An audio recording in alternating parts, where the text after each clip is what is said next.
Hello friends, welcome back to Jiku Diaries YouTube channel. We review the first day's play in Perth, the first day of the 2024-25 Border-Gavaskar Trophy.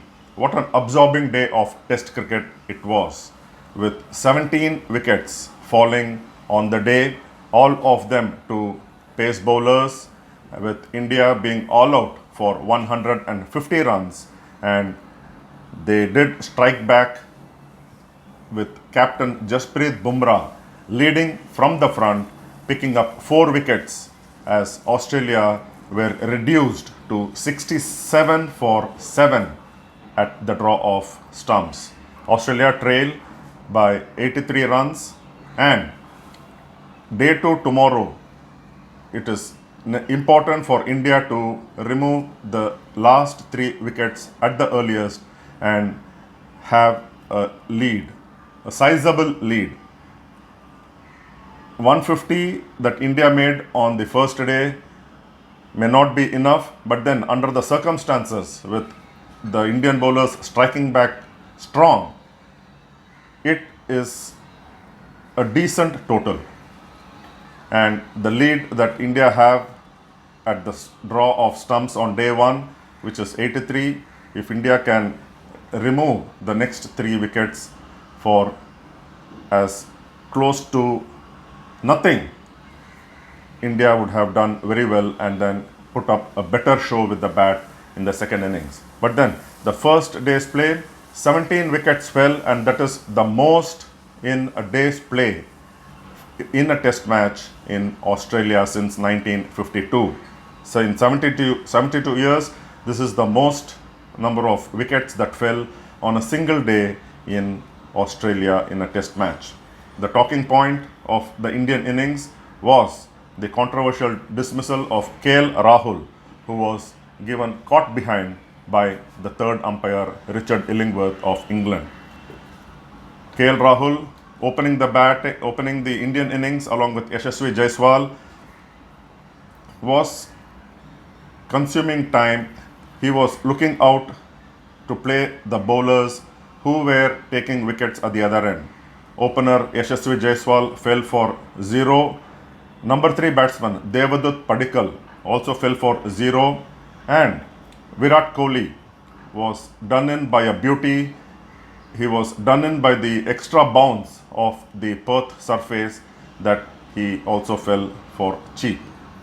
So Rahul, it was on him and Rishabh Pant to resurrect the Indian innings. They were going well with Rahul playing watchfully, and he was even doing the role that Cheteshwar Pujara used to do at number 3. Rahul was looking good when he was given out in dubious circumstances.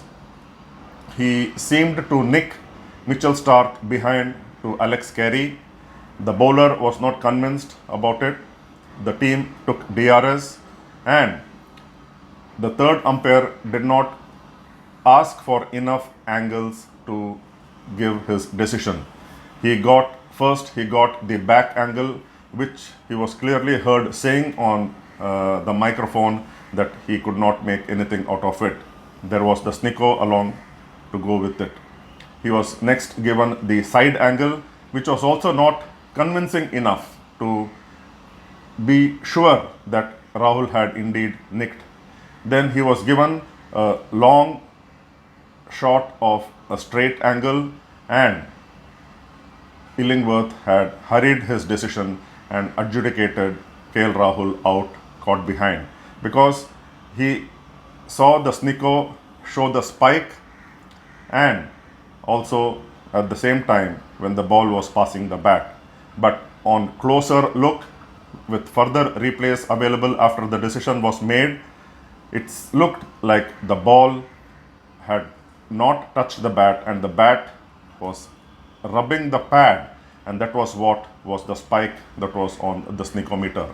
There is no such thing as the third umpire gets only so many angles to give his decision, or the ICC decides. There is nothing to do with ICC. It is the broadcasters and their prerogative.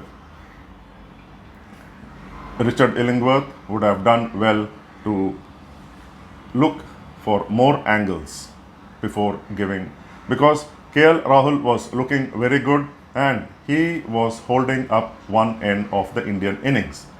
It was in those crucial circumstances that he was given out and wickets started falling, except for a brief while when there was a partnership. Debutant Nitish, Kumar, Reddy and Rishabh Pant, 48 runs being added for the 7th wicket. KL Rahul was out for 26. Then Rishabh Pant, in his typical manner, made 37 runs, while Nitish Reddy, the Test debutant, made 41, top scoring for India in his first Test innings. India won the toss and chose to bat. It may have surprised many, but then the way India struck back, it was indeed phenomenal. India left out Ravichandran Ashwin, they left out Ravindra Jadeja, they left out Akash Deep. There was no place for the tall Prasiddha Krishna. India gave Test debut cap to Harshit Rana, the fast bowler, and as I mentioned, Nitish Kumar Reddy for his bowling and also his utility with the bat. India also played Washington Sundar as the lone spinner in this Test match. After being dismissed for 150 runs, India had to do really well with the ball, and that was what they did with the pace trio of Jasprit Bumrah, Mohammad Siraj and Harshit Rana sharing 7 wickets among them to have Australia in a spot of bother. Jasprit Bumrah was simply outstanding, leading the way, picking up 4 wickets, including 3 in his first spell, removing the Australian debutant in his second over, trapping him leg before wicket, and in his fourth over, he removed Usman Khwaja and Steve Smith of consecutive deliveries to give India a resounding start. Harshit Rana, the debutant, accounted for the dangerous Travis Head becoming his first international Test wicket victim, and Mohammad Siraj accounted for Mitchell Marsh and Marnus Labuschagne. Labuschagne, who was coping with some deadly blows to his body, he was seeing off the bowlers, he was playing the waiting game, he took time to score runs, he took almost 25 deliveries to score his first run, and he was out eventually for 2 runs after facing 52 deliveries.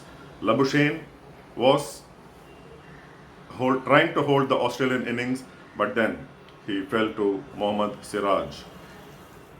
India did extraordinarily well to bounce back on this opening day and take the day one's honours, even though it was Australia who dominated in the first 2 sessions. Bumrah was the king of the Indian bowling. He has been the number 1 bowler in world cricket, and today he proved yet again why he is the top bowler in the world. In his comeback spell, first over, he accounted for his opposite number, Pat Cummins, and seemed to take his 5th wicket off the last delivery of the day